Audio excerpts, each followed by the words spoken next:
ദൈവ തിരുനാമത്തിന് മഹത്വമുണ്ടാവട്ടെ.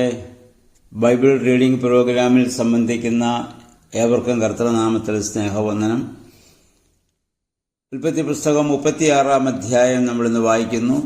വളരെ ചെറിയൊരു അധ്യായമാണിത്. ഈ 36 അധ്യായത്തിലെ ഏശാവിൻ്റെ വംശപാരമ്പര്യത്തെക്കുറിച്ചാണ് ഇവിടെ പറയുക. 35 അധ്യായത്തിൻ്റെ അവസാനം ഇസഹാക്കിൻ്റെ മരണം നമ്മൾ കണ്ടു. അപ്പോൾ യാക്കോബും ഏശാവും കൂടി 180 വർഷത്തോളം ഭൂമിയിൽ ജീവിച്ച ദൈവം വാഗ്ദത്തം നൽകിയ തങ്ങളുടെ പിതാവായ ഇസഹാക്കിനെ കബറടക്കിയ സംഭവം നമ്മൾ കണ്ടു. അതിനു മുൻപ് റിബേക്ക മരിച്ചു കഴിഞ്ഞു.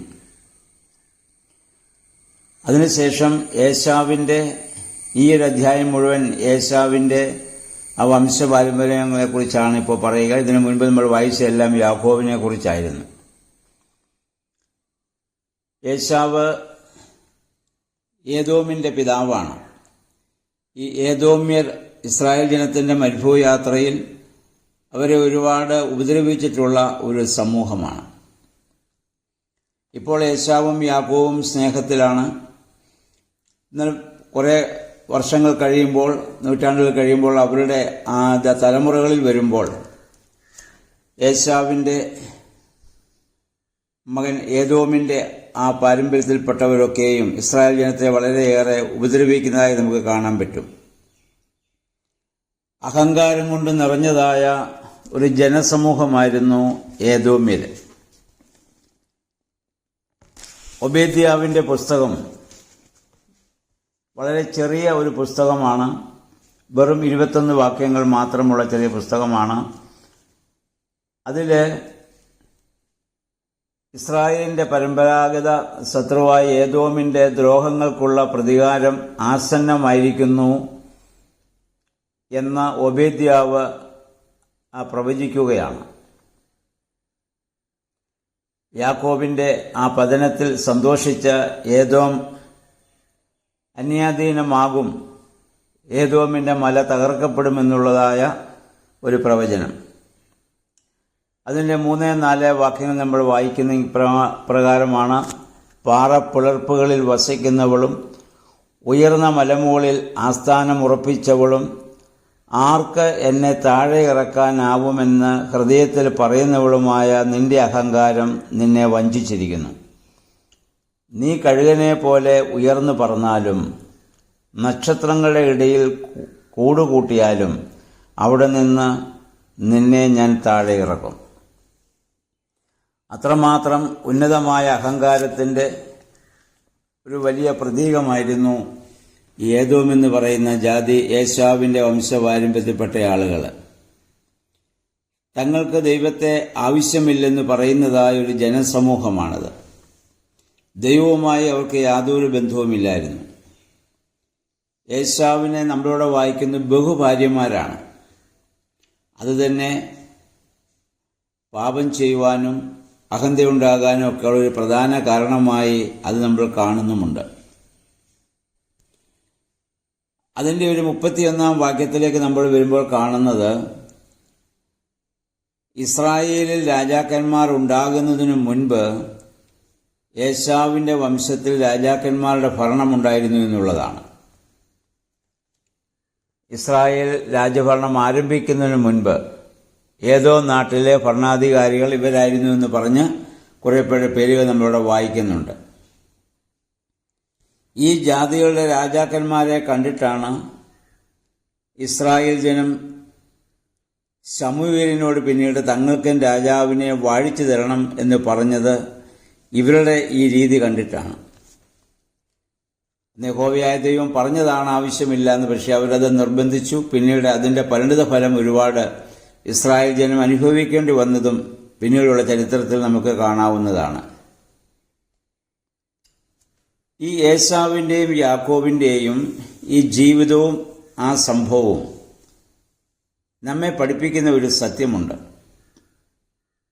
അതെന്തെന്ന് ചോദിച്ചാൽ, പാപം ചെയ്യാത്തവനെ അല്ല, അതിനേക്കാൾ ഉപരിയായി പാപം ചെയ്തു പോയാലും അതിൽ കിടന്ന് ഉരുളാത്തവനെയാണ് ദൈവത്തിന് ആവശ്യം. തെറ്റുകളെ ന്യായീകരിക്കുന്നവനെയല്ല, അത് ഏറ്റുപറയുന്നവനെയാണ് ദൈവം ഇഷ്ടപ്പെടുന്നത്.